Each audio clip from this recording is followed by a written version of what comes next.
Alors, ça va? Ça Tu va es prête? bien, ouais, et toi? Ça va. Super.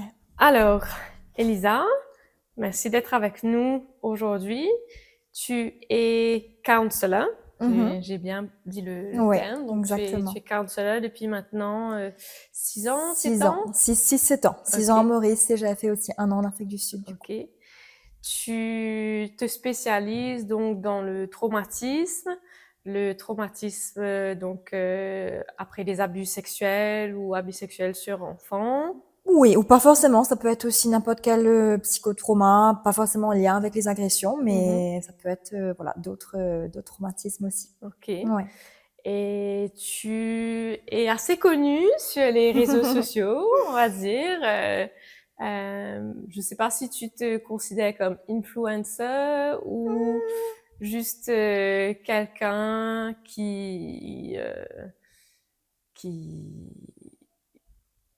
Partage. qui partage et Ouais, dont on s'inspire, dont moi-même, hein, c'est tu es une gentil. inspiration, en tout cas, ça c'est sûr. C'est gentil. Tu es aussi ben, entrepreneur, Boop Cup, les amis, Les si vous n'avez pas encore bookcups, acheté, je fais ta pub. trop Mais gentil. en tout cas, j'adore les Boop Merci. Cup et j'adore ce que ça représente. Ouais, C'est-à-dire que c'est des femmes, si je comprends bien, qui travaillent avec toi. C'est fait par des femmes mauriciennes ouais, ouais. et pour tout le monde, hein, pas juste pour les femmes, Oui, oui, mais pour tout le monde et ouais, pour sensibiliser sur le corps de chaque ouais, femme et ouais. qu'on est toutes différentes, on a des Exactement. différentes formes Ouais. et Hmm. que ben, all shapes, Oh, fine. ouais, OK. are great. Oh, great. Exactement. Ouais. Et j'ai vu aussi récemment que tu as publié un e-book. Donc Oui. c'est du self-help, c'est Alors, bon, déjà, je voulais te dire merci à toi de créer cet espace. Merci de m'accueillir ce matin. non, ben J'apprécie. C'est avec vraiment un plaisir. plaisir d'être là avec toi. Donc, merci pour ça. Tu fais quelque chose de spécial qui est d'ouvrir des espaces où on peut parler justement de la santé mentale, qui est un sujet extrêmement précieux et important. Donc merci pour cet espace. Déjà, je voulais commencer voilà en te remerciant. Mais sinon oui, donc j'ai créé un e-book qui a pour but de soutenir euh, bah, les personnes qui voilà qui veulent avoir cet outil, on va dire, soutenir la santé mentale. Mhm. Donc, dans l'e-book, il y a des outils. Donc, on va explorer différents outils, les piliers de la santé mentale.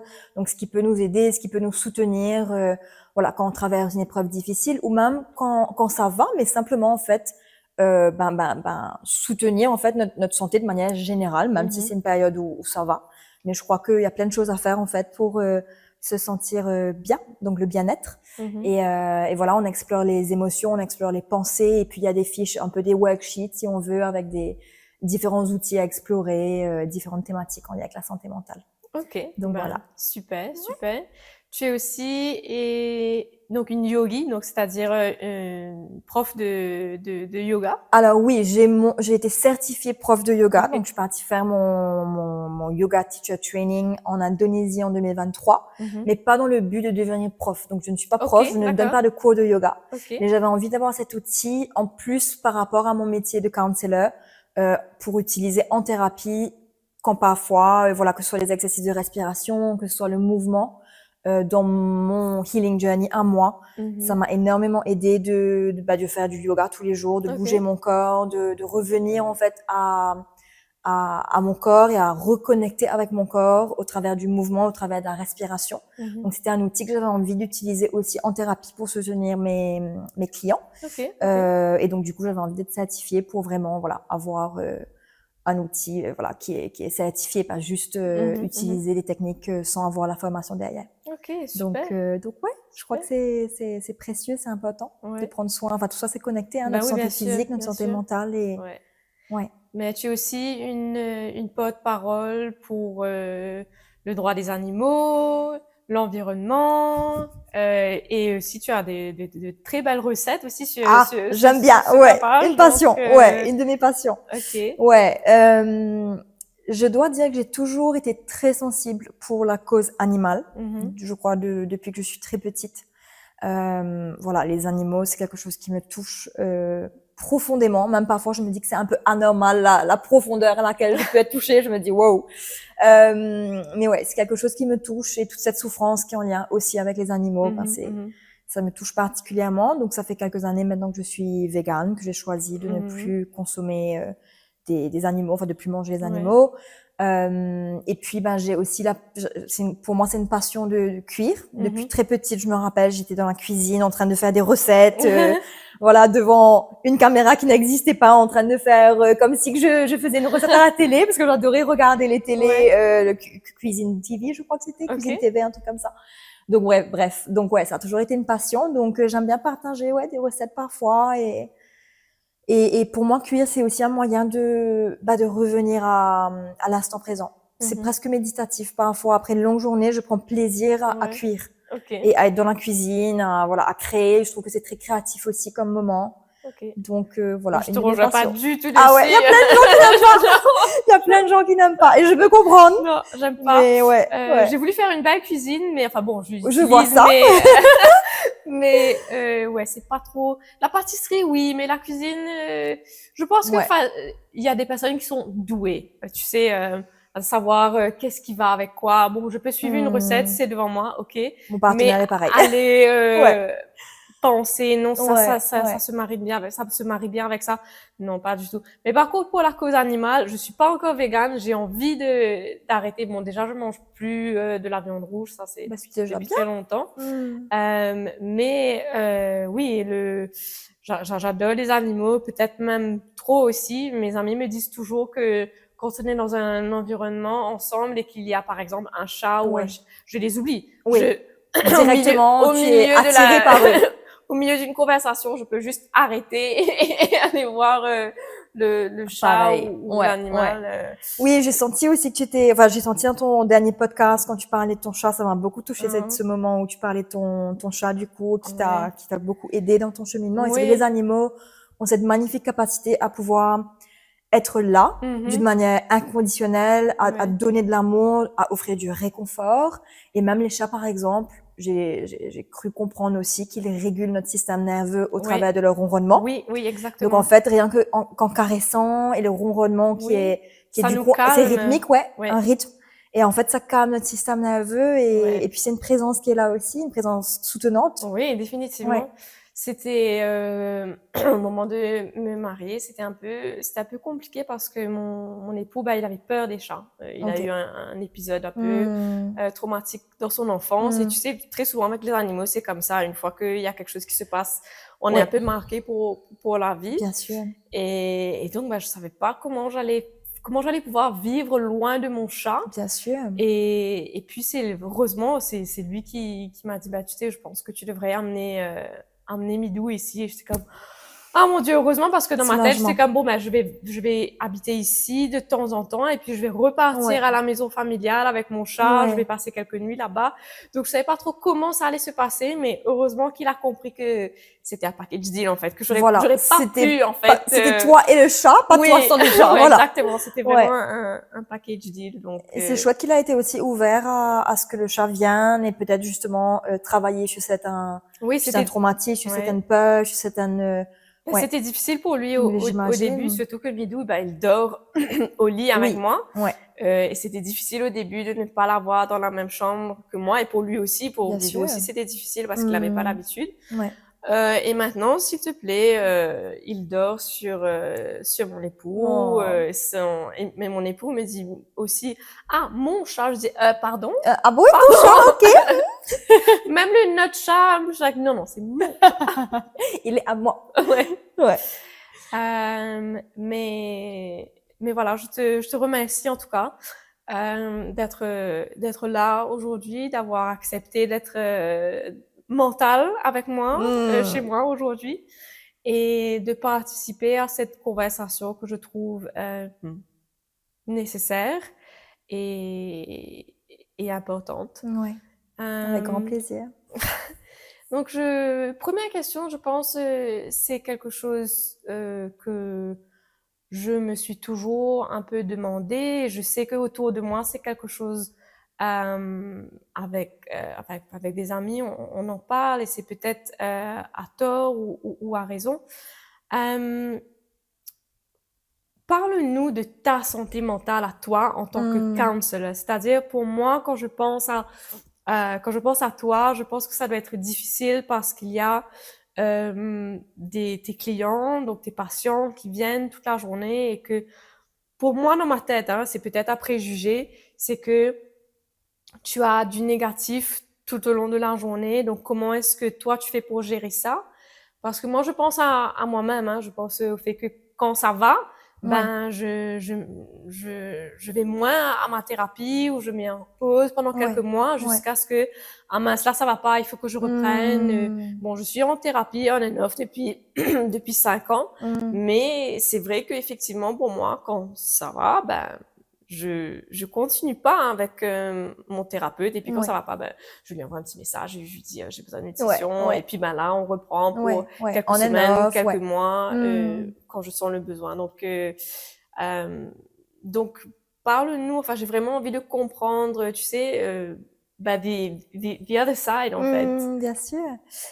Déjà, je crois il y a cette pensée que les thérapeutes, les psychologues, les counselors vont bah, automatiquement bien parce que c'est leur métier. Mhm, Sauf que c'est bien évidemment pas le cas. mhm, Tous les psychologues, thérapeutes, counselors sont aussi des êtres humains. mhm, Et tous les êtres humains, du coup, ont une santé physique, une santé mentale.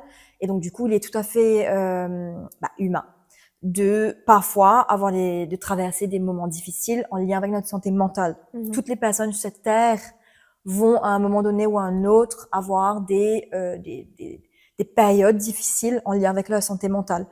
Je donne un exemple qu'on va pratiquement tous vivre à un moment donné. C'est par exemple la mort d'un être oui cher, par oui exemple, qui peut vraiment énormément nous impacter. mhm, Par exemple, ça peut être, il y a tellement de thématiques, ouais changer de job, changer de pays, une rupture amoureuse, par mhm, exemple, un break-up, mhm, une rupture entre amis, rupture amicale, je veux dire, ouais la perte d'un animal, des traumatismes aussi de l'enfance, ou un accident, ou une maladie, faire face à la maladie de soi-même, d'un être cher. Bref, il y a tellement de choses en fait qui peuvent nous impacter. Donc, les thérapeutes, les counselors, les psychologues aussi peuvent bien évidemment être impactés par la santé mentale. Ça a été le cas pour moi, en tout cas, je parle bien évidemment personnellement. mhm, Ça n'a pas été évident. Voilà, j'ai traversé des choses dans ma vie, on en parlera dans un petit moment, qui ont fait que j'ai eu énormément de difficultés en lien avec ma santé mentale depuis très jeune, mhm, qui s'est manifestée de différentes manières au fil du temps. Et puis quand j'ai commencé à travailler, euh, au début ça a été difficile parce que je crois que c'est pour moi, j'ai traversé une période au même moment que j'ai commencé à travailler à 6 ans, qui a été particulièrement difficile pour moi. mhm. Donc, au début, comment j'ai fait? Ben, déjà, j'étais en thérapie personnelle, Ok. et puis j'étais aussi en supervision. Donc, Mhm, la supervision, c'est un espace où les psychologues, les thérapeutes peuvent avoir un espace plus professionnel avec une personne, donc un psychologue qui a plus d'expérience, qui va permettre de nous soutenir en lien avec notre travail. mhm, Donc, c'est un espace bien évidemment strictement ouais. confidentiel et anonyme en général, mais qui nous permet d'être soutenus dans notre travail, dans notre pratique. Donc, c'est un espace de soutien aussi qui est important et précieux. Et puis, à l'époque aussi, ce que j'avais fait quand j'ai traversé une période difficile, c'est que j'ai nettement réduit ma charge de travail. Mhm, Donc, je ne voyais pas autant de personnes que, par exemple, aujourd'hui, je vois. ouais. Donc, j'ai vraiment, pendant 1 an, par exemple, j'ai vraiment eu à réduire le nombre de sessions que j'avais par semaine. Ok. Ce qui m'a permis de focus sur moi, de me concentrer sur mon healing journey, de prendre seulement ce qui était en lien avec ma capacité, donc ce que je pouvais prendre. Mhm. Donc c'est une manière de prendre soin de moi et c'est aussi une manière, selon moi, éthique de prendre soin aussi Bien sûr. de mes De tes clients, de patients, mes ouais. patients, parce que ben si j'ai pas la capacité émotionnelle et énergétique Pour toi-même, pour tu ne pourras moi, pas aider quelqu'un voilà, d'autre. voilà. Et c'est tout à ton honneur de faire ça. Je trouve que c'est très important quand on peut, hein, parce que on parle aussi de privilèges. C'est un privilège, Ouais, ouais. Et merci de le de mentionner parce que c'est pouvoir. vrai. Non, c'est Ouais, vrai. ouais. Enfin, parce que j'ai passé par Hmm, le même épisode, c'est-à-dire que j'ai dû réduire mon travail, même en fait pendant un long moment, j'ai même ouais, pas travaillé, ouais. mais il faut bien admettre que c'est un privilège C'est un énorme privilège qui n'est qui pas n'est là pas pour tout le possible pour monde, tout qui le n'est pas monde. possible pour tout le monde. Mmh, absolument. Mais c'est super que tu aies pu faire ça, te choisir toi-même, parce que, comme tu as dit, ben, en fait, ça va bénéficier tes patients. Parce que si tu n'es pas bien toi-même et ton rôle, c'est d'accompagner et d'aider les autres personnes, ben, tu vas pas pouvoir le faire correctement. Donc, vaut mieux pas le faire ou le faire, enfin, peut-être, je Ouais, suppose que tu ouais, as peut-être référé à certains ouais, de tes collègues, tout quelque à chose fait. comme ça, Ouais, mais ouais. c'est, c'est super que tu nous en parles. Et en fait, d'ailleurs, c'est la raison pour laquelle je t'ai contacté parce que j'ai vu sur les réseaux que tu parles assez ouvertement. Ben oui, je suis counselor et moi aussi, ben, j'ai des moments difficiles par rapport à ma santé Hmm. mentale et j'ai trouvé que c'est important. Je voulais vraiment avoir quelqu'un sur ce sofa qui est un thérapeute ou counselor qui puisse nous parler de leur expérience Ouais. à eux-mêmes, c'est-à-dire Hmm. gérer ses propres émotions, sa propre santé mentale, quand on Hmm. doit aider quelqu'un d'autre qui vient nous parler de sa santé mentale Hmm. et peut-être que, enfin, chacun on a nos propres triggers comme on dit. Peut-être Hmm. peut-être on va en revenir plus tard, mais ça doit pas non plus être évident quand quelqu'un vient te parler d'un certain traumatisme et que bah, ça a un trigger personnel pour toi. Mais comme dans chaque Ouais. métier, il faut pouvoir mettre les choses un peu dans des boîtes ou se dire Hmm. aussi, OK, peut-être que non. Enfin, je sais pas si c'est le cas pour toi, mais euh, c'est tout aussi OK, je pense, de dire que non, je ne suis pas confortable de prendre ça, cette charge, peut-être aller voir quelqu'un d'autre ou... Alors oui et non, Mhm, c'est-à-dire que c'est important bien évidemment de savoir nos limites, notre mhm, expertise et de référer quand il y a besoin. mhm, Mais je crois aussi que c'est important justement que les psychologues, thérapeutes, counselors fassent un travail aussi personnel sur leur propre trauma et sur leur propre santé mentale. mhm, Parce qu'effectivement, si quelque chose t'active, ben justement, c'est l'opportunité de venir prendre soin et d'essayer de voir qu'est-ce qui se passe. mhm, Et en fait, par exemple, dans les premières années que j'ai commencé à travailler, il y a des choses qui m'activaient et je ne savais pas pourquoi. mhm, Ou parfois, voilà, en supervision, je me rappelle, on abordait certaines thématiques où mon corps se mettait à trembler, que je me sentais pas à l'aise, que je ressentais des angoisses. Et ça, clairement, c'est mon corps qui m'envoyait un signal assez mhm. fort que il y a quelque chose en lien avec cette thématique qui m'active. Ouais. La question, c'est peut-être pourquoi, avec bien évidemment beaucoup de douceur et de compassion. C'est pas évident, c'est pas un Mhm, cheminement qui est facile, mais je crois justement que ça, en tout cas moi, ça me renvoie à cette idée de l'importance de prendre soin de soi, d'aller en thérapie mhm, et de travailler sur ces triggers, sur ces traumatismes pour pouvoir entendre. mhm. Entendre, souvent, on est, comment dire, si je n'arrive pas à accueillir mes propres émotions, je pourrais probablement pas accueillir les émotions de l'autre. Ouais, ouais, Si je ne peux OK. pas entendre ma propre histoire, Mhm, j'aurais du mal à entendre l'histoire de l'autre. OK. Et je dis ça parce que ça m'est déjà arrivé quand j'étais jeune d'aller en thérapie Mhm, et de pas être entendue du coup. OK. Ça peut arriver. Ouais. C'est pas un jugement envers les thérapeutes, les psychologues que j'ai vus quand j'étais plus jeune, Mhm, mais ça montre en fait l'importance de vraiment pouvoir faire son propre cheminement personnel. OK. On dit on peut seulement aller à la profondeur à laquelle nous-mêmes on est parti Mhm, dans l'accompagnement thérapeutique avec notre patient ou client. OK. C'est-à-dire que si moi, dans mon cheminement, je suis arrivée là, bah, je pourrais pas aller là avec l'autre. Je sais OK. pas si ça a du sens ce que Ouais, je ouais, dis, ouais, OK. mais c'est vraiment justement important bah, d'aller en thérapie personnelle. Et est-ce que c'est une obligation, enfin je sais pas, je pose la question à Maurice, est-ce que c'est une obligation d'être suivi? Je sais que c'est le cas dans d'autres Dans pays d'autres pays, comme ouais. en France, Ouais. pour que tous les psychologues, les thérapeutes soient suivis eux-mêmes, que je trouve hyper important. Super important. Est-ce que tu sais, c'est une obligation à Maurice? Alors, moi, j'ai pas fait mes études à Maurice, OK. mais j'ai pas entendu que c'était une obligation à l'île Maurice. Et moi, j'ai fait mes études en Afrique du Sud, et en Afrique du Sud, ce n'était pas obligatoire. OK. Donc, par exemple, pendant toutes mes années d'études, moi, j'ai pas été suivie par un thérapeute, et c'est Mhm. seulement après que j'ai fait cette démarche d'être suivie. Mais Donc pas toi-même, pas moi-même. Ouais, OK. c'était arrivé à un moment donné, je me suis dit non, j'ai vraiment besoin de Mhm. commencer une thérapie, et c'est aussi une démarche qui est difficile, Mhm. qui est hyper difficile. Moi, je sais que la première fois que j'ai appelé mon thérapeute, mon psychologue, j'étais en tremblement. Et la première fois, j'ai annulé le rendez-vous parce que OK. j'avais tellement de résistance à faire ce cheminement, parce que c'est un cheminement qui Mhm. demande beaucoup de courage. Ouais. C'est pas évident de se retrouver en face d'un psychologue Mhm. et d'aller ouvrir des boîtes, d'aller peler les différentes couches de l'oignon Ouais. et de partager, parler de ce qui est très douloureux, de ce Mhm. qui a amené beaucoup de souffrance, Mhm.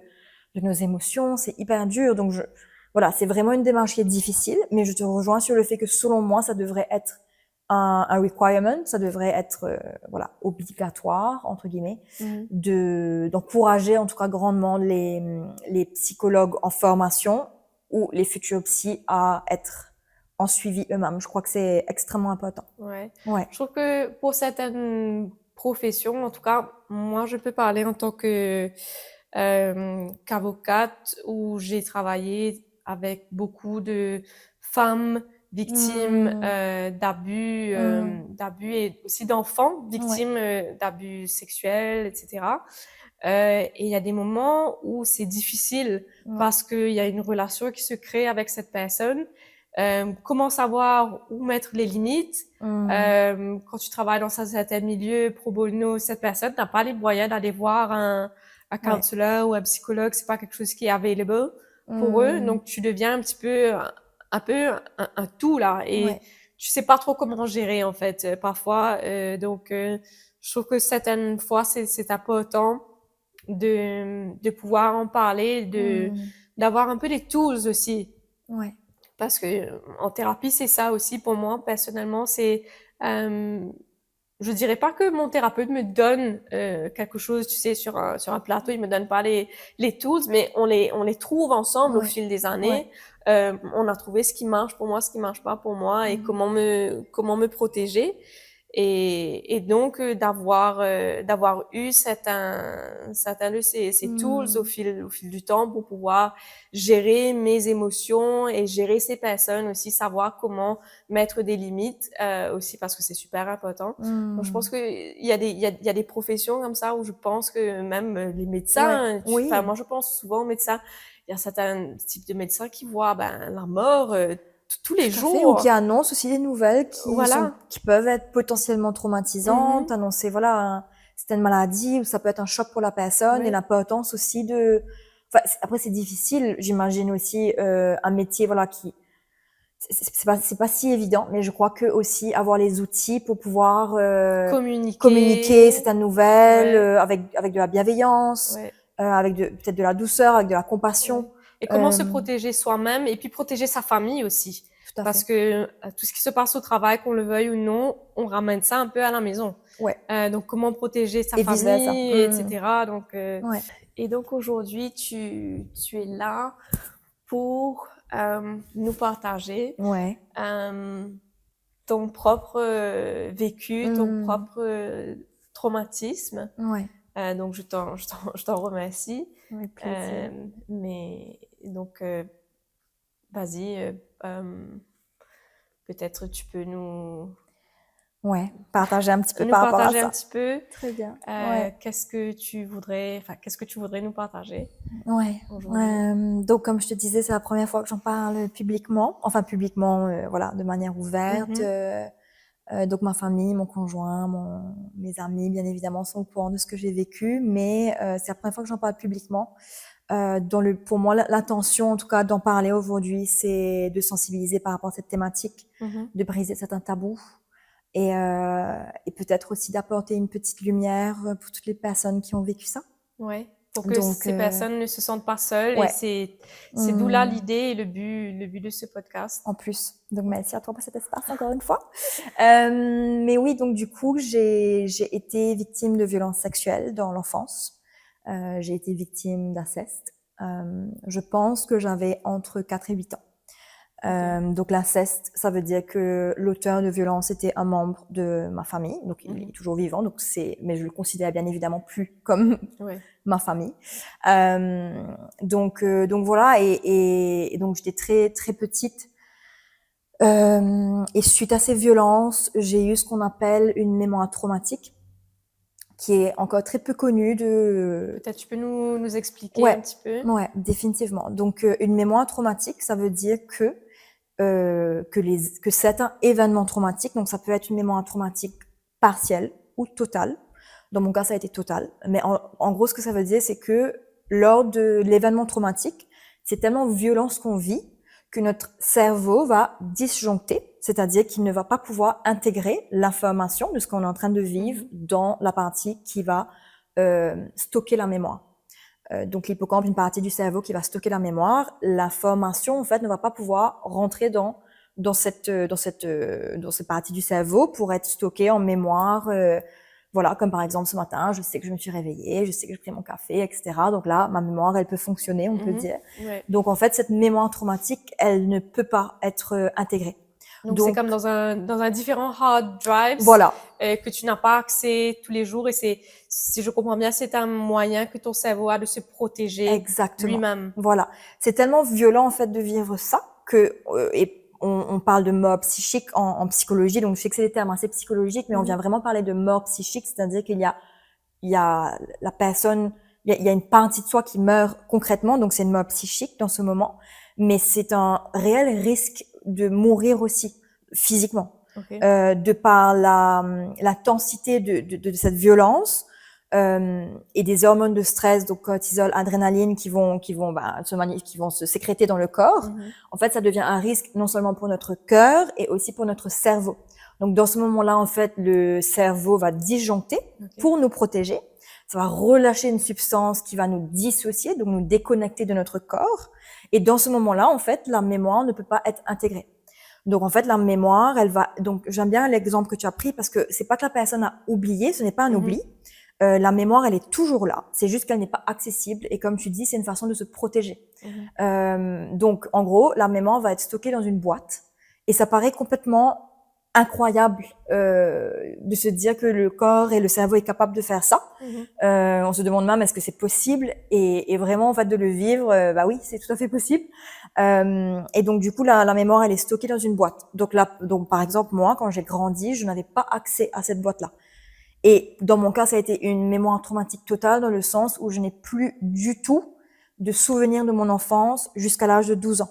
Donc c'est pas juste par rapport à au ce trauma, traumatisme, mais c'est ton cerveau a juste tout bloqué. Voilà, mon cerveau il a tout bloqué. Donc quand j'ai commencé à grandir et que j'étais adolescente et que j'étais adulte, parfois j'entendais les gens parler de leur enfance, avoir des souvenirs et tout. Je me disais, moi je me rappelle de rien.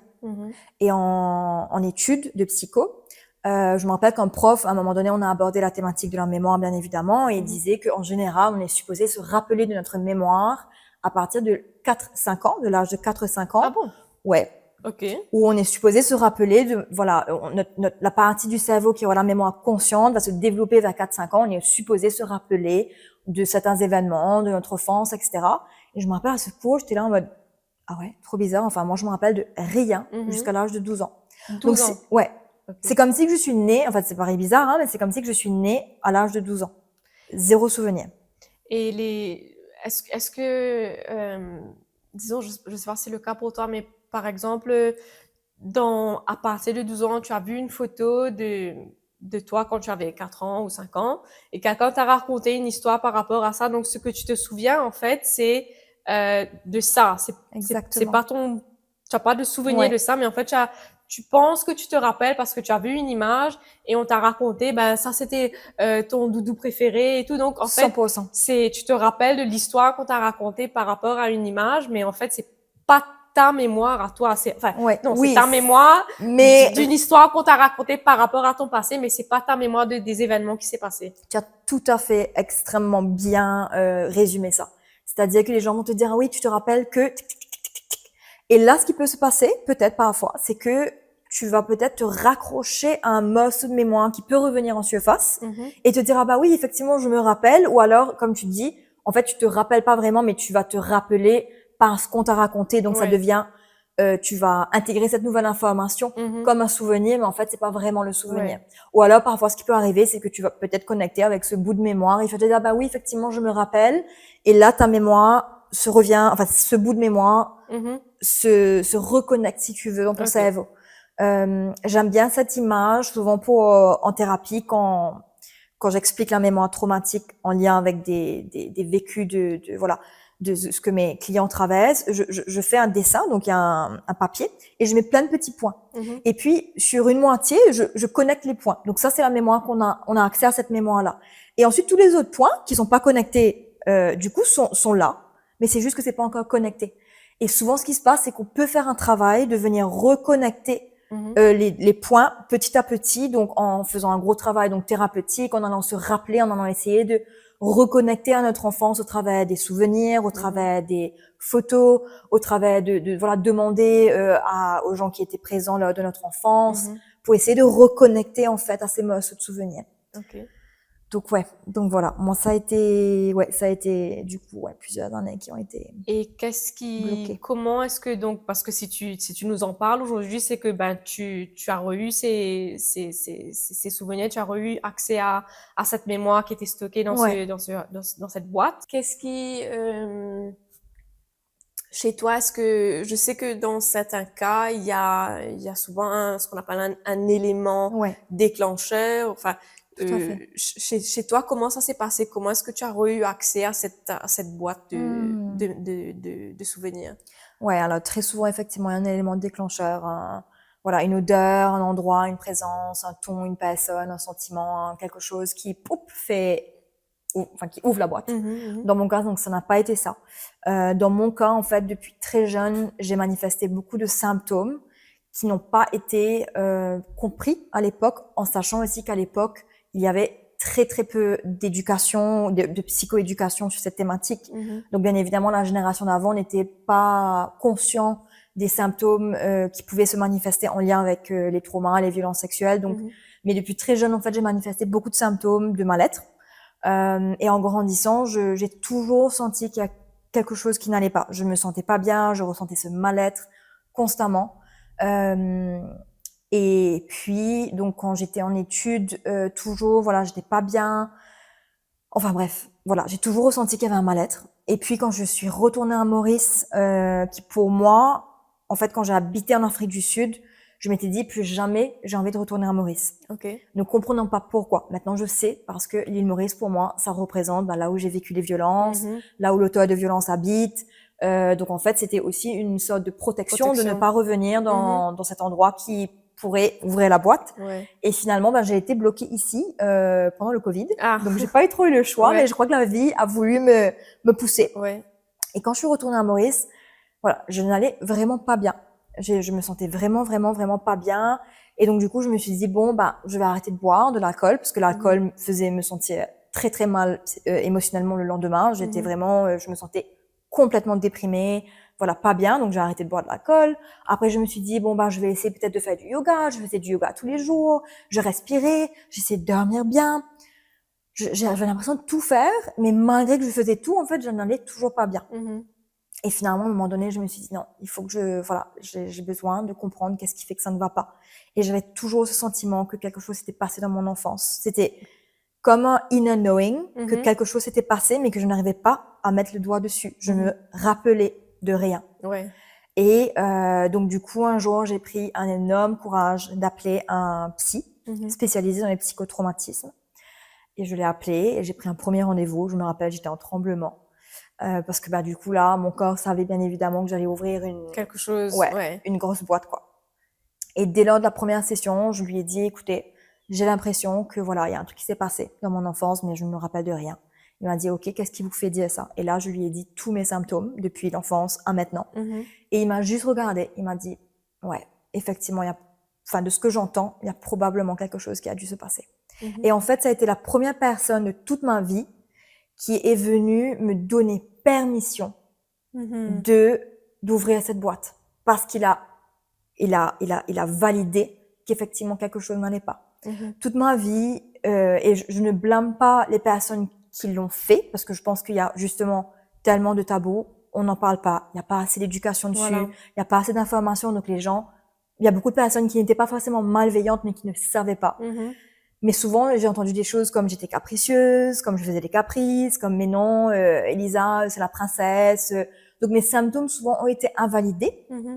Et donc du coup, et voilà. Et quand j'étais partie voir aussi une psy, Je me rappellerai, j'avais 17 ans, je lui ai dit tous mes symptômes et elle m'a regardé, elle m'a dit écoute, tu arrives bien à fonctionner donc c'est pas trop grave, ça va aller. Et bah Ouais, du coup voilà, j'ai arrêté après 2 sessions, du coup je suis plus partie la voir. ouais, Et en fait, il y a cette idée que on doit arrêter de fonctionner. Mais en fait, il y a des oui, oui, gens qui oui, ont vécu des choses très douloureuses ouais, qui continue et à qui fonctionner, fonctionnent. Et ouais. parfois, même de fonctionner, ça peut même être une protection. Mhm, Par mhm. exemple, ceux qui sont en train de travailler tout le temps, ceux qui ont des très bonnes notes, les Ouais, personnes qui sont dans la perfection. mhm, Enfin, par exemple, moi, j'ai toujours eu des très bonnes notes, j'ai toujours fonctionné. mhm. Mais ça ne veut pas dire qu'en dessous, j'étais pas en train de vivre des choses, voilà, très douloureuses et mon corps clairement n'allait pas bien. Ouais, ouais, ouais. Donc, grâce à ce psy qui a pu entendre ma parole, bah là, ça a été le début de cette mémoire traumatique qui est revenue de manière très violente. Mhm. C'est très violent du coup d'ouvrir cette boîte, je vais pas mentir, Ouais, parce que du coup là, il y a tous les souvenirs qui reviennent, ça revient de manière très intrusive à travers des cauchemars, des flashbacks, les sensations corporelles. C'est comme si en fait que tu revis les violences une seconde fois, donc c'est assez, enfin c'est très très et en intense. adulte, cette fois-ci, en sachant Ouais, qu'est-ce que peut-être, parce que quand tu étais un enfant, euh, qu'un adulte fasse certaines choses, tu ne comprends pas nécessairement, ouais, mais là, le revivre en tant qu'adulte, tout à fait. j'imagine que c'est encore plus difficile Ouais, et ouais, euh, c'est, ouais, c'était super violent. Donc voilà, là ça a été le début. Et parfois, honnêtement, je me suis dit peut-être que j'aurais dû avoir laissé la boîte fermée. Aujourd'hui, je ne pense pas mhm, comme ça, mais ouais, quand tu es dedans et que tu vis tout ça, tu te dis oh wow, mhm. c'est ouais, c'était très très intense pour quelques années quand même où ça, ouais, ça a été intense. Ouais. Et Donc voilà comment c'est revenu du coup cette ouais. fameuse mémoire. Donc, donc en fait, pour toi, c'est vraiment, tu as voulu mieux te connaître et te comprendre parce qu'il Voilà. y avait une partie de toi que tu sentais peut-être que tu ne comprenais Ouais. pas, il y avait une Ouais. partie de toi qui manquait et tu as vraiment voulu faire ce travail chez toi et comprendre Ouais. pourquoi est-ce que je suis comme ça, pourquoi est-ce Ouais. que je ne vais pas bien. Ouais, exactement, ouais. Ça a été vraiment cette démarche d'essayer de me comprendre et comprendre, mais qu'est-ce qui fait que je me sens pas bien? Mhm, mhm. Et donc, du coup, ça a été une démarche choisie, on va dire, et Ouais, voulue. Donc voilà comment tout doucement la mémoire est revenue. Mais jusqu'à aujourd'hui, je n'ai pas enfin, j'ai pas retrouvé 12 ans de mémoire, non. d'accord. C'est des morceaux de mémoire qui ont pu revenir, mais il y a encore énormément de mémoire qui n'est pas remontée en surface. Mhm, Et c'est OK. Aujourd'hui, j'ai fait la paix avec ça. d'accord. Qu'il y aura probablement pas enfin, voilà, il y a de grandes parties de mon enfance dont je n'ai pas accès. Donc, c'est aussi faire le deuil de ça, parce que j'ai Mhm, l'impression de ne pas avoir eu d'enfance, vu que je ne mhm, me rappelle d'accord. pas. Alors que c'est pas vrai, j'ai eu une Oui, enfance, bien oui. évidemment, mais c'est un sentiment, tu vois, Oui, qui est oui, bien là. sûr. Donc voilà, aujourd'hui, c'est faire la paix avec le fait qu'il y a probablement une grande partie de mon enfance que je ne vais pas me rappeler. Aujourd'hui, je suis OK avec ça. Et il y a aussi probablement beaucoup de moments traumatiques, donc de violences que j'ai vécues que je ne vais pas me rappeler. Et aujourd'hui, je suis aussi OK avec ça parce que je n'ai pas besoin de me rappeler de tous Mhm. les détails horribles Ouais, des agressions sexuelles que j'ai ouais, vécues entre 4 et 8 ans ou environ dans ces... J'ai pas besoin de me rappeler de ça aujourd'hui. Je ouais. sais ce qui s'est passé. Voilà, il y a quand même beaucoup d'éléments qui sont remontés en surface. Mhm. Je sais qui m'a agressé. Et donc, voilà, c'est faire la paix entre guillemets Ouais. avec ça, parce que pour moi aujourd'hui le plus important c'est mon bien-être Mhm. et prendre soin de ma santé, Bien prendre soin de sûr, moi. bien sûr. Donc, ouais, Et tu nous as parlé plutôt, donc tu as partagé ça avec tes amis, ton partenaire, ta famille. ouais, Est-ce que je peux te demander comme si comment ça a été pour toi et ta famille? Parce que quand quelque chose comme ça nous arrive, on n'est pas seul. ouais, Enfin, certaines personnes, c'est vrai, sont seules. tout à fait. Mais dans ton cas, tu as dit que tu en parlais à ta famille. Donc, si on peut te Mmh. demander, comment est-ce que ça a été pour toi et ta famille de vivre ça, dans ta vingtaine, Ouais, euh, ouais. comment, comment est-ce qu'ils ont vécu ça avec Mmh. toi, si tu es OK, bien sûr, Bien à nous en sûr, parler. tout à fait. Euh, je crois que d'en parler, c'est très difficile pour plein de raisons. Mhm. Mais quand tu en parles, ça rend les choses réelles. Ça rend les choses réelles. Et donc, du coup, au début, j'ai vraiment eu du mal avec ça.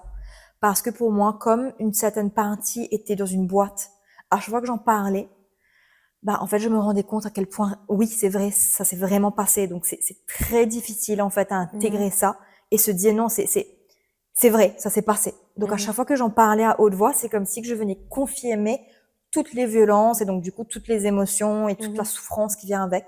Donc, il y a ça qui était difficile. Et puis, il y a la peur d'être jugé, la peur de ne pas être cru, la peur de ne pas être soutenu, la peur de faire face à des propos qui peuvent être temps, parce que les gens n'ont parfois pas les outils et ne savent pas quoi dire. Et parfois, malheureusement, dans la maladresse des gens, ils peuvent dire des choses qui font très mal. Donc, dans mon cas, donc déjà, j'ai eu la chance d'avoir des parents, donc ma mère et mon père, qui ont été extrêmement soutenants et qui m'ont cru dès le début. Et presque pour eux, je me rappelle quand je les ai dit, c'est presque comme si ils se sont dit, ah bah oui, maintenant ça a du sens, on comprend. Qu'est-ce qui fait que tous les symptômes, tous les symptômes et presque que c'était venu bien évidemment comme un choc pour eux. Ouais. Ça a été très dur comme nouvelle, surtout que l'agresseur, l'auteur de violence, était un membre plus ou moins proche de la famille, donc ça a été voilà un choc. Enfin au début quand j'ai dit, je ne savais pas encore qui était l'auteur de violence. Donc quand j'ai juste dit que j'ai été agressée sexuellement quand j'étais enfant. Donc on commence par là. Donc là c'est venu comme un choc, mais en même temps comme une révélation, comme quelque chose qui avait du sens par rapport à voilà mon histoire.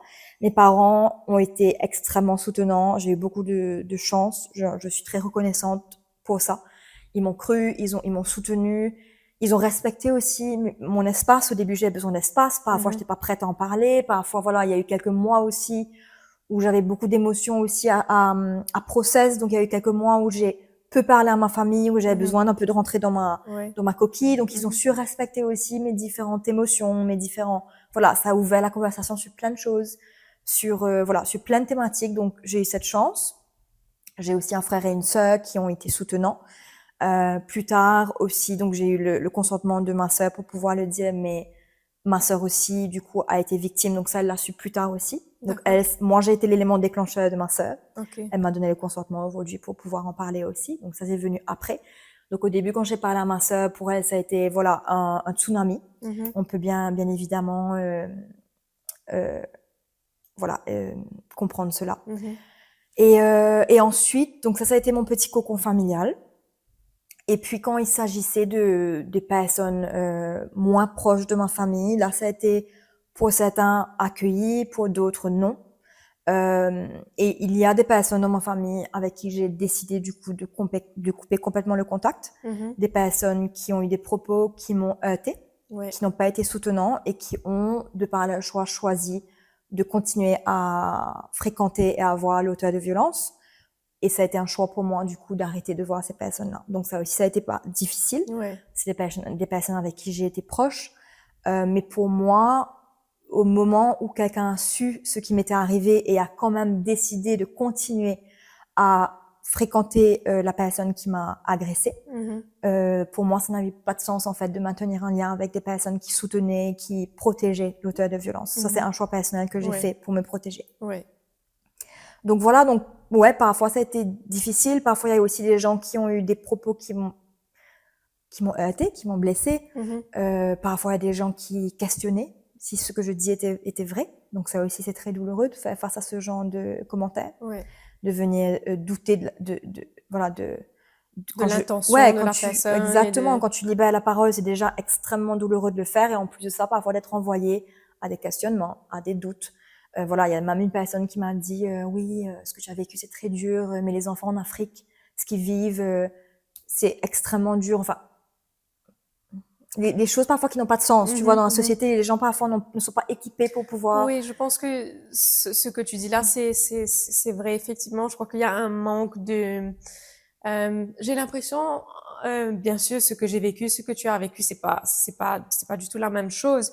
Mais en termes de personnes et de leurs réactions et de leurs mots, je trouve que surtout quand tu es dans un moment difficile, ça a beaucoup de poids en fait, ce que ces personnes peuvent venir dire. Et en fait, je trouve que souvent, les gens ne réalisent pas qu'on a juste besoin d'être écoutés. 100%. Je n'ai pas cru. Voilà. Si je peux juste rajouter ça. Cru et écouté. Oui. J'ai pas besoin que tu me trouves la solution à mon problème. 100%. J'ai juste envie que tu m'écoutes, que tu essaies de me comprendre, et que tu sois juste là, en fait, ta présence, ton écoute. Et c'est ça le support très souvent que les gens ont l'impression que non, il faut trouver une solution. Ouais. Moi, on m'a dit non, mais repars travailler, tu vas retrouver le sens à ta vie. Je me dis, mais non, Ouais, là, je ne peux pas. Pas que je ne ne veux pas, mais voilà. je ne peux pas. Ouais. Sors, va faire une marche. Il y a peut-être une bonne intention derrière, mais quand je suis aussi vulnérable dans l'état que je suis, Ouais. je ne te demande pas de trouver la solution. Je te demande juste d'être là, à côté de moi, de me donner un mouchoir pour essuyer mes larmes ou d'attraper ma main ou d'être là en silence avec moi, mais d'être là. Tout à fait. C'est pas là pour trouver une solution parce que il n'y a pas une solution. C'est le temps vraiment, le temps, la parole qui va vraiment être les éléments qui vont nous aider. En fait, il y a pas de solution en fait. C'est Ouais. vraiment, je pense, et enfin, corrige-moi, hein, c'est pouvoir en parler, être cru comme tu as dit. Et ces questionnements aussi, ça n'aide pas. Il faut être OK avec ce que la personne nous partage, Choisis de choisit de partager. nous, et nous dire, alors, c'était qui, Ouais. quand, quel Ouais. jour, mais qu'est-ce qu'il a fait exactement, où est-ce qu'il t'a touché? C'est super intrusif, en fait. Et C'est, j'ai eu aussi ça, ouais. des questions tellement intrusives Mhm. que tu as peut-être pas envie de partager, que tu es peut-être pas prêt à partager non Tu plus. es peut-être pas prêt non plus à y penser. Tout à Tu n'as fait. pas Ouais. envie Ouais. J'ai pas forcément envie de penser à tous les détails ouais. horribles des agressions que tu as vécues ou Mhm. d'autres traumatismes Ouais. que tu as vécus. Et tu sais, souvent on dit, il faut libérer la parole. Alors, je crois que c'est important de shifter un petit peu, tu vois. Il faut une injonction, il faut, Mhm. d'abord, non. Libérer la parole libère, Ouais. pas tout le temps. La parole libère quand le récepteur de cette parole est bienveillant, Mhm. soutenant Mhm. et surtout sécurisant. Mhm. Si tu libères la parole demain et que quelqu'un te dit des propos qui vont au contraire encore plus te blesser, voire même te retraumatiser, Mhm. ben là, en fait, ça peut ne pas du tout te faire du bien de Bien libérer la sûr. parole. Et donc, du coup, je crois qu'il y a aussi on se sent obligé enfin pas obligé, mais il faut libérer la parole, il faut porter plainte, il faut en parler.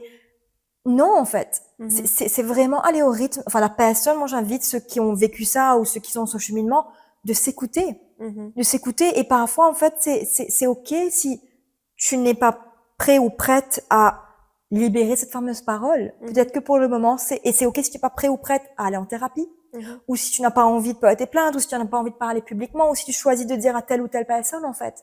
C'est OK parce que le plus important, c'est soi, c'est toi ou c'est la personne, voilà. Donc pour Mhm. moi, c'est moi le plus important. Bien sûr. Est-ce que je vis et comment, et puis chaque personne aussi est différente. Donc ce qui peut être bon pour moi ne peut ne pas être bon pour une autre personne aussi. Donc je crois que cette importance en fait de s'écouter et aussi en tant que société, comment est-ce qu'on peut mieux accueillir la parole des personnes qui ont été victimes Mhm. de violences? Comment est-ce qu'on peut être soutenant et sécurisant? Et comme tu dis parfois en fait, ne rien dire, mais pas dans le silence Oui, oui. horrible, hein, pas Oui. ça. Mais comme tu dis, en fait, juste être soutenant par la présence même, Ouais. par l'accueil, par l'écoute. Ouais. Bah, je suis là, ce que tu traverses est difficile, donc venez valider. Ouais. Et tu n'es pas seul. Et je Ouais. crois que ça déjà, c'est très puissant. Ouais, enfin, pendant les quelques mois où j'étais ici dans ce salon mais avec un matelas devant la télé, donc je sortais Ouais. de mon lit et je venais ici pendant Mmh. la journée, donc c'était ça un peu ma vie pendant quelques mois. Mmh. J'avais une cousine qui juste elle m'envoyait des petits cœurs, elle savait que j'allais pas répondre aux messages ou j'allais pas répondre aux Ouais. appels, mais elle m'envoyait des petits cœurs, elle m'envoyait des petits messages d'amour et ça franchement c'est quelque chose de petit. On peut penser que c'est banal Ouais. quoi, on envoie un petit cœur, mais en fait euh, tous les jours de voir ces petits messages, de se sentir je suis pas seule, il y a des gens qui m'aiment même dans mon 100%. incapacité de parler, d'être il y a des gens qui sont là pour moi et qui vont être Mmh. là pour moi et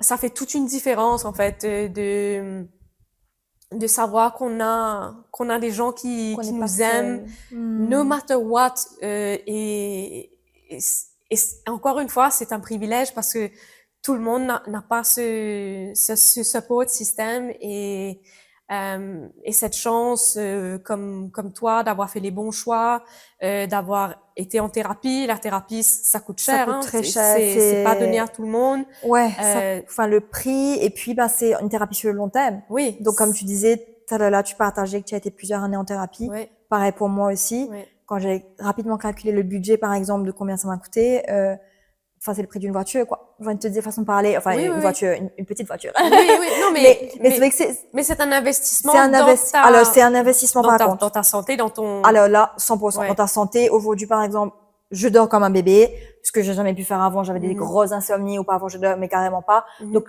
il y a plein de choses, en fait, où oui, c'est un investissement. Ouais. Mais comme tu dis, c'est un privilège. Ouais. Que ce soit la thérapie, que ce soit, comme tu disais, de pouvoir s'autoriser à être chez soi, de peut-être parfois diminuer notre travail ou ne Mhm. plus travailler. Ouais. Donc, comme je te disais, moi aussi, ça m'est arrivé, pendant plus d'un an de devoir réduire, en Mhm. fait, ma charge de travail. J'avais la chance de ne pas payer un loyer, Ouais. d'habiter dans un petit studio que ma grand-mère m'a prêté. Mhm. Donc j'avais pas de loyer à payer. Ouais. C'est pas tout le monde qui peut ne Non. pas payer un loyer, par Exactement. exemple. À l'époque, j'avais pas de voiture. Voilà, mes amis, mes parents m'aidaient un peu en me transportant un peu partout.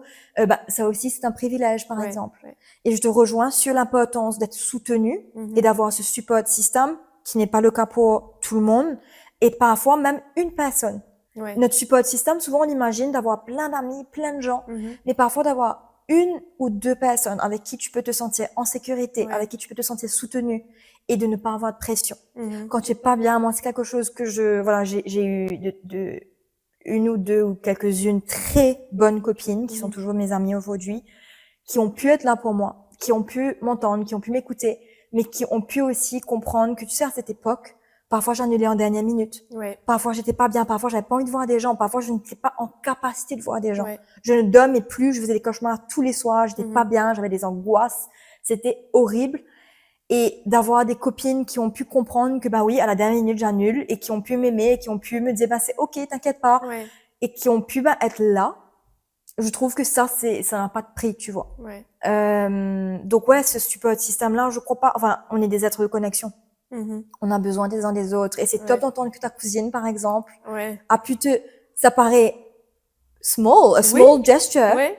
mais qui est en fait such a big gesture, en ouais, fait. Ce ouais. petit cœur, en fait, de je pense à toi. Je pense à toi. Sans pression. Je suis là. Voilà. Si tu veux me répondre, tu me réponds. Si tu veux pas, Incroyable. demain je t'envoie quelque chose Ouais. de toute façon parce que demain je vais t'aimer tout autant que je t'aime aujourd'hui et c'est comme tu dis, it seems small, mais pour cette personne dans ce moment-là, it's actually everything. It's actually everything. C'est peut-être cette petite chose qui change tout pour la personne qui est dans un état très vulnérable et de grande souffrance. Donc, ouais. Quels sont un peu les tools, j'aime bien poser cette question, dans ton toolbox, bien sûr, chacun a son propre toolbox et ses propres kits, mais toi, personnellement, je veux dire, parce qu'un traumatisme, c'est quelque chose qui revient dans notre vie de temps en temps. C'est pas quelque chose que, ok, je suis allée en thérapie, je suis ok avec ça, ma famille, mon partenaire, on en a parlé, on est ok. Je suis sûre qu'il y a des jours où 100%. ça revient, ça va pas. Ouais. Donc, est-ce que tu pourrais peut-être nous partager qu'est-ce qu'il y a un peu dans ton toolbox pour les jours où ça ne va pas? Alors, effectivement, malgré plusieurs années de thérapie, alors aujourd'hui, honnêtement, je me sens vraiment en paix, avec beaucoup plus de paix intérieure, je me sens vraiment mieux. Et bien dans ma vie, je me sens bien, je me sens heureux, je me sens en paix. C'est vrai par contre que parfois ça peut arriver qu'il y a des moments où, comme on parlait là, de trigger, d'être activé. Par exemple là, je suppose que ce podcast va sortir après la Noël, Oui. mais voilà. Mais là, la Noël arrive bientôt et pour moi cette période, c'est une période qui m'active. D'accord. Qui est assez triggering pour moi parce que du coup pendant la période de Noël, vu que l'auteur de violence était un membre de ma famille, c'est une période où du coup voilà, je le voyais. Donc pour moi cette période, j'ai pu prendre conscience de plus en plus à quel point ça vient activer mon système nerveux. Et je crois que par exemple là, depuis quelques semaines, je me sentais pas trop bien. Et j'ai réalisé en fait que c'était en lien avec ça. Et pour moi, ce qui m'a aidé déjà, c'est de pouvoir comprendre, essayer de mettre le doigt dessus. Qu'est-ce qui fait que je réagis comme ça? Qu'est-ce qui fait que ça va pas? J'avais recommencé un peu à avoir des cauchemars, D'accord. un peu des angoisses, j'étais pas trop bien. Et finalement, j'ai réalisé que c'était parce que ce jour de Noël pour moi, ça m'active. Donc aujourd'hui, c'est pouvoir être à l'écoute de mon corps et de me dire c'est ok, j'ai le droit de aujourd'hui décider, choisir de vivre ce jour-là autrement. Donc j'ai décidé de vivre ce jour-là autrement, de ne pas aller à des déjeuners ce jour-là et de le vivre tranquillement avec mon conjoint. On va peut-être faire une petite partie de vidéo game, on va peut-être regarder une série, on va peut-être aller manger au resto, on va faire autre chose, mais en fait c'est s'autoriser à faire ce qu'il y a de mieux pour soi. Donc être à l'écoute de nos besoins, pour moi ça a été être à l'écoute de mes besoins, poser mes limites. Voilà, j'ai le choix. Et pour moi, ça c'est très empowering. C'est que je n'ai pas besoin de subir. Je peux choisir et je peux choisir de faire les choses autrement. Et c'est ok, en fait. C'est ok que je vais peut-être pas avoir un déjeuner de Noël ce jour-là. Pour moi, peut-être que j'ai envie d'être tranquille et de me prendre une petite tisane et regarder ma série préférée, pour façon de parler, ou de faire autre chose. Et peut-être que l'année prochaine, ça sera autre chose encore. Je sais pas. Mais en tout cas, c'est vraiment revenir à qu'est-ce que j'ai besoin, qu'est-ce qui est juste pour moi. Donc vraiment honorer mon corps, honorer mes besoins. Et là, d'avoir pris cette décision-là, je me sens tellement mieux.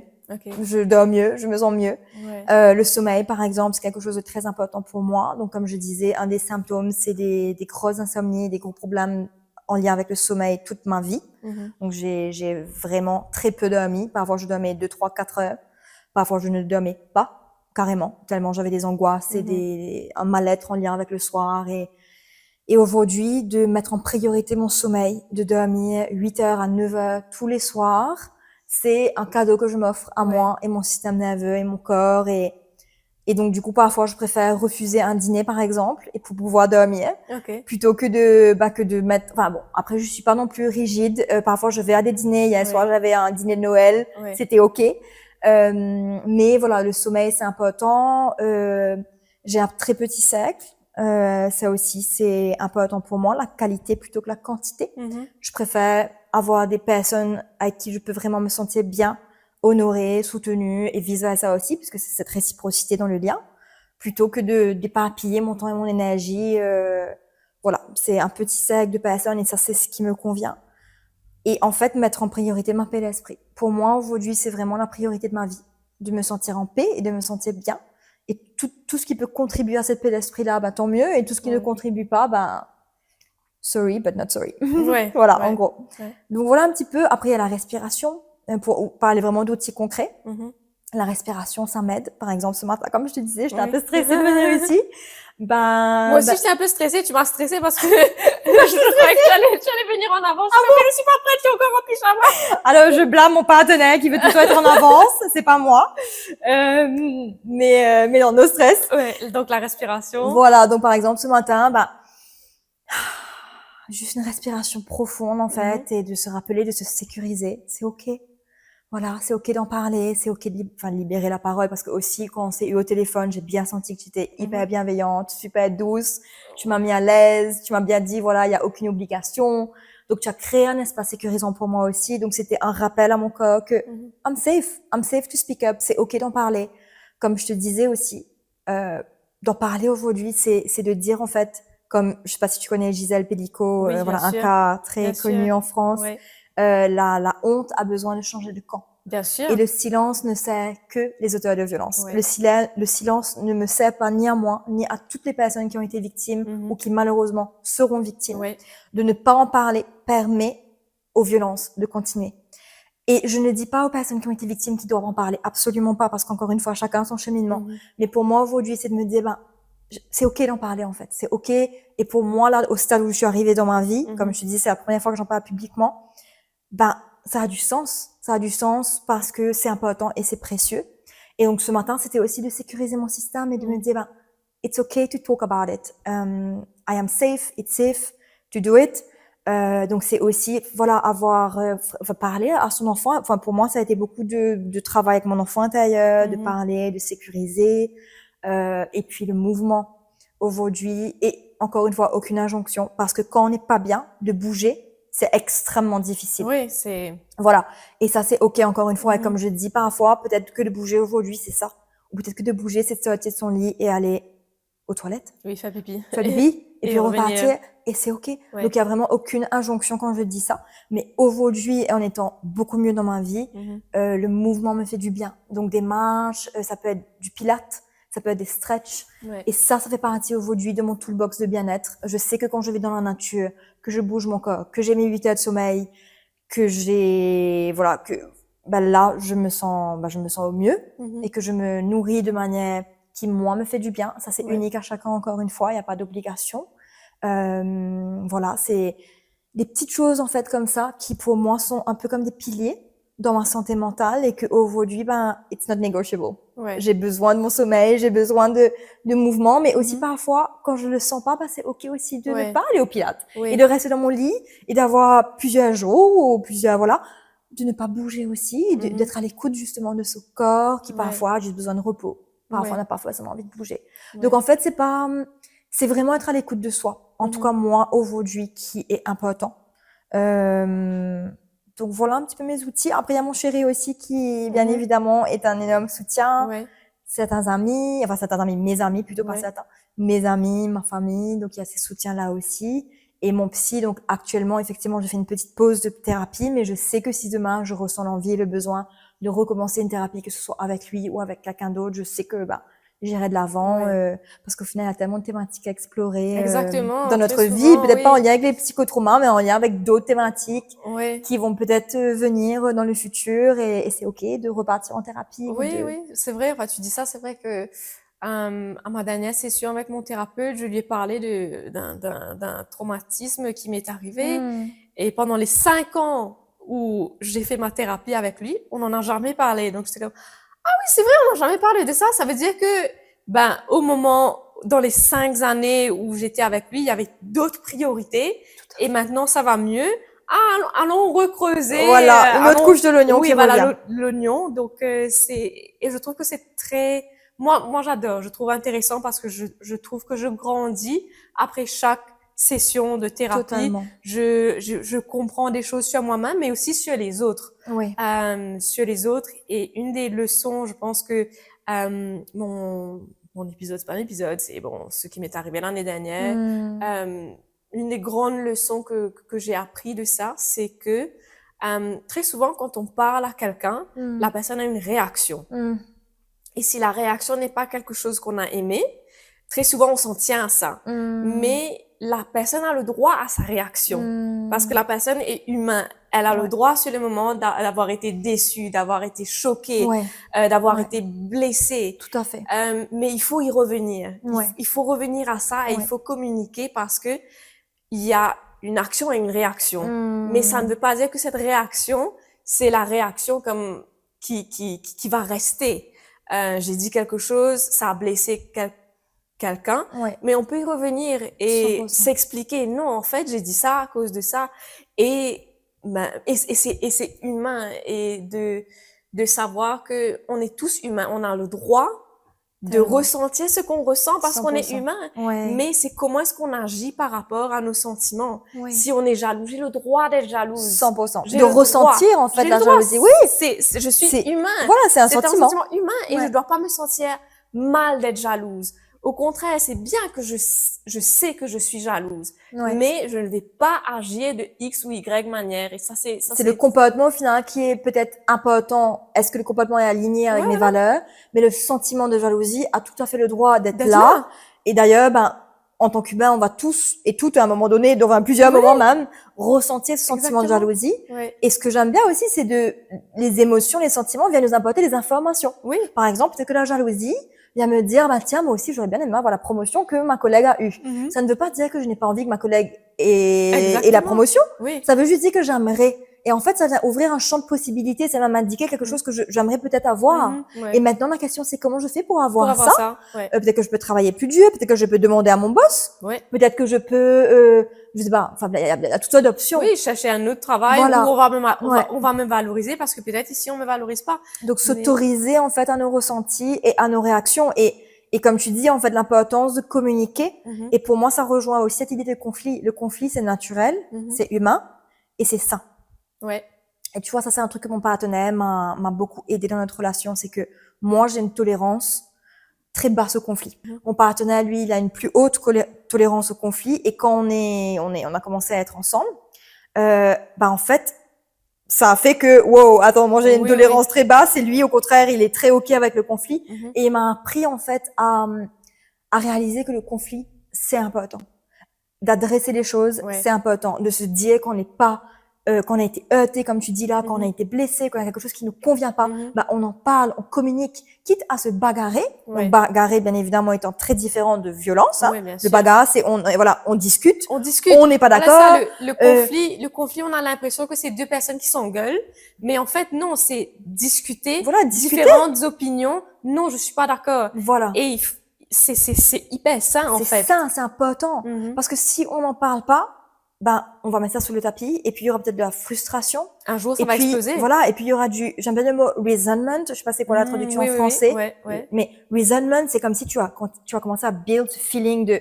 tu vois, de resentment, je sais pas c'est quoi en Ouais, français, ouais. et ça va ressortir peut-être de manière passive-agressive, ça va ressortir avec une pique, ça va ressortir, et finalement, ça va ressortir après plus tard avec le fait qu'on va on va plus être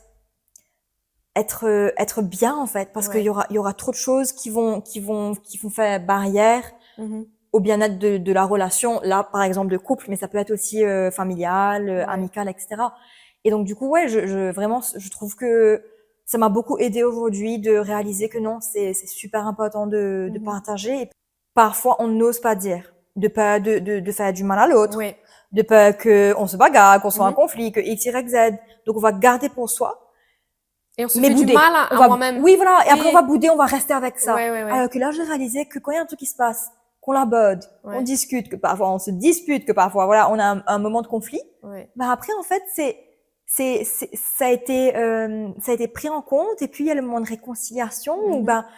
moi, j'ai pu comprendre que pour toi, tu vis ça. Et lui, il a pu comprendre que moi, je vis ça comme ça. Mhm. Et comment maintenant est-ce qu'on va peut-être des compromis, Oui, ou trouver un peut-être juste milieu. relationner autrement, ou Mhm. alors oui, je réalise que pour lui ça c'est vraiment important. Ouais. Ok, je prends ça en considération, mais si on n'a pas eu le moment d'en parler, Ouais. Tu vas jamais on savoir. peut pas savoir. Donc c'est Ouais. super important ces échanges, et parfois qui peut amener à des conflits effectivement, mais super ça en fait, Mhm. super important d'avoir ces moments.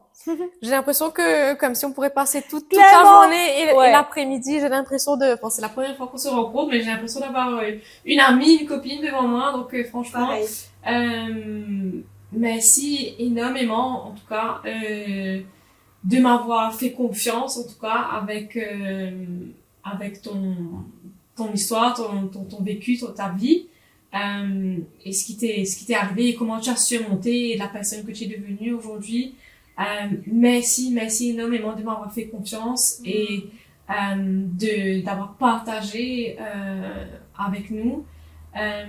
Et j'espère que en voyant et en écoutant ça, parce qu'on sait que la violence sexuelle existe à Maurice, on sait que l'inceste existe à Maurice et à Rodrigue et dans le monde ailleurs, mais vraiment parler de notre petit Maurice et de notre petit Rodrigue, c'est omniprésent et on n'en parle pas. Donc merci énormément, tu es hyper brave, courageuse et je t'admire énormément en tout cas pour nous en parler.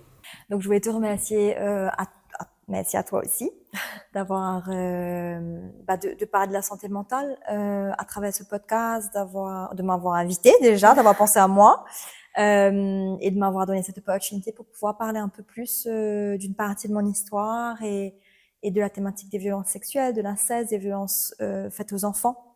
Et j'espère que ça pourra rendre ce sujet un petit peu moins tabou. Voilà.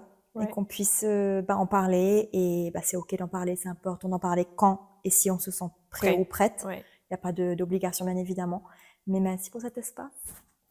Alors, un petit disclaimer quand même, Nous Tout Mental, c'est un podcast que nous cause la santé mentale.